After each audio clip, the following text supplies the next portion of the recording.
Hello বন্ধুরা, তো আজকে আমি আবারও চলে আসলাম আপনাদের সাথে একটি ইউনিক রেসিপি শেয়ার করতে।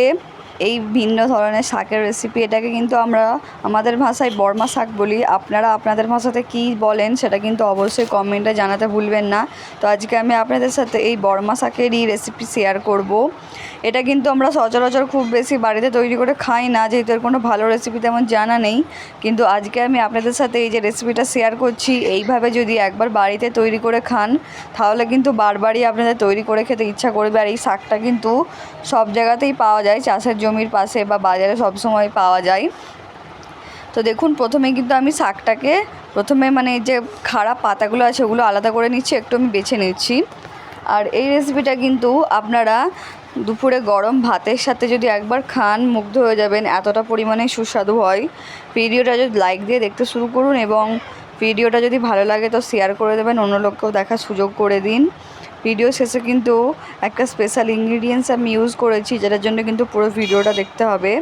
তো দেখুন, আমি এবারে রেসিপিটা শুরু করছি। আমি কিন্তু প্রথমে এখানে যে খারাপ বা পাতাগুলো আছে এগুলো পোকায় খেয়ে নিয়ে যেছে, সব পাতাগুলো কিন্তু আমি হাতের সাহায্যে একটু দেখে দেখে আমি এগুলো বাদ দিয়ে নিচ্ছি। এই রেসিপিটার মধ্যে শুধু এই প্রসেসটাতে একটু যা সময় লাগবে, বাকিটাতে কিন্তু একদমই সময় লাগবে না, খুবই তাড়াতাড়ি সবগুলো কিন্তু সব প্রসেসগুলো হয়ে যাবে। তো আমি একে একে সবগুলোকে দেখুন বেছে নিচ্ছি এইভাবে। আমার কিন্তু সব শাকগুলো বাছা হয়ে গেছে, দেখে হয়তো আপনারা বুঝতে পারছেন।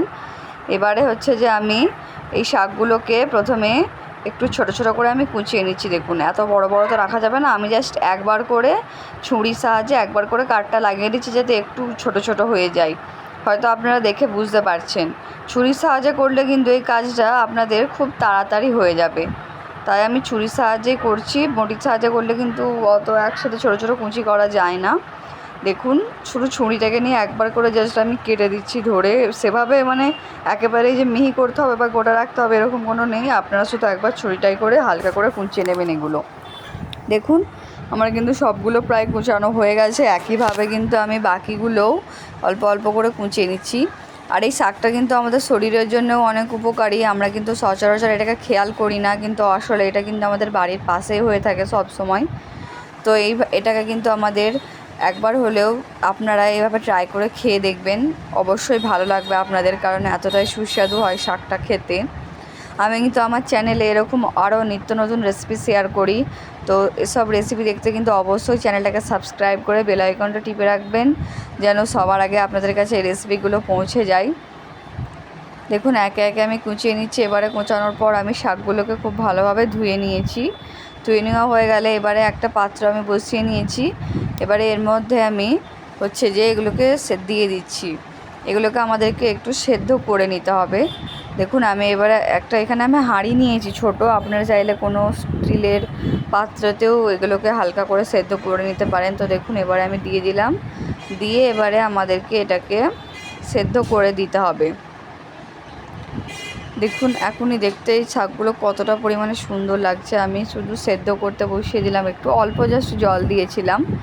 দেখুন, আবার হচ্ছে যে আমি এগুলো প্রায় সেদ্ধ হয়ে গেছে। 5 মিনিট পর খুলে দেখেছি এগুলো সেদ্ধ হয়ে গেছে। এরকম রঙটা কি সুন্দর দেখবেন চেঞ্জ হয়ে গেছে একদমই সবুজ থেকে। তো তখনই বুঝতে পারবেন যে আপনাদের শাকটা খুব ভালোভাবেই সেদ্ধ হয়ে গেছে। এবারে আমি একটা চামচের সাহায্যে হালকা করে নেড়ে নেড়ে দিচ্ছি। দেখুন, ফ্লেমটা কিন্তু আমি এখানে মিডিয়াম ফ্লেমে দিয়ে তাড়াতাড়ি আমি সেদ্ধ করে নিয়েছিলাম, যেহেতু শাক জিনিস তো বেশি সময় লাগে না সেদ্ধ হতে। দেখুন, এবারে একটা পাত্রে আমি জলটাকে জাস্ট হাতে করে একটু আমি নিংড়ে জলটাকে বের করে নিয়েছি। নিয়ে এবারে একটা পাত্রে বাকি শাকগুলো নিয়ে নিলাম। নিয়ে এখানে আমি দুটো বড় বড় পেঁয়াজ কুচিয়ে নিয়েছি। পেঁয়াজগুলো কুচিয়ে নেওয়ার পর পেঁয়াজগুলো একটা সাইডে নিয়ে নিলাম। নিয়ে এবারে এর মধ্যে আমি পরিমাণ মতো লবণ দিয়ে দিলাম। লবণটা আপনারা যেমন খান সেরকম অনুযায়ী আপনারা লবণটা দিয়ে নেবেন। এরপর দেখুন, আমি হচ্ছে যে এর মধ্যে একটু চিলি ফ্লেক্স দিয়ে দিচ্ছি। চিলি ফ্লেক্স মানে এটাকে আমি লঙ্কাগুলোকে সেঁকে হালকা করে গুঁড়িয়ে রেখেছিলাম, এটা বাড়িতে তৈরি চিলি ফ্লেক্স। তো এখানে কিন্তু কাঁচা লঙ্কা ইউজ করলে এই ভর্তাটার কিন্তু স্বাদ আসবে না, আপনাদেরকে কিন্তু শুকনো লঙ্কা ইউজ করতে হবে। তাও আবার যদি আপনারা একটু পুড়িয়ে নেন বা একটু সেঁকে নেন প্যানেতে, তাহলে কিন্তু আরও ভালোভাবে স্বাদটা ফুটে উঠবে। তো সেই জন্য বলছি, কাঁচা লঙ্কা ইউজ করার জায়গায় আপনারা শুকনো লঙ্কাকে পুড়িয়ে অথবা সেঁকে নিয়ে এখানে কিন্তু ইউজ করতে পারেন। আমার কাছে আগে থেকে রেডি ছিল, যার জন্য কিন্তু আমি ওটাকে ইউজ করে নিয়েছি।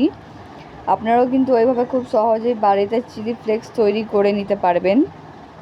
দেখুন এবারে কিন্তু আমার খুব ভালোভাবে পেঁয়াজ আর নুনের সাথে একটু সরিষার তেলও দিয়ে দিলাম, দিয়ে খুব ভালোভাবে পেঁয়াজটাকে একটু নরম নরম করে নিতে হবে, খুব ভালোভাবে চটকে নিতে হবে আমাদেরকে।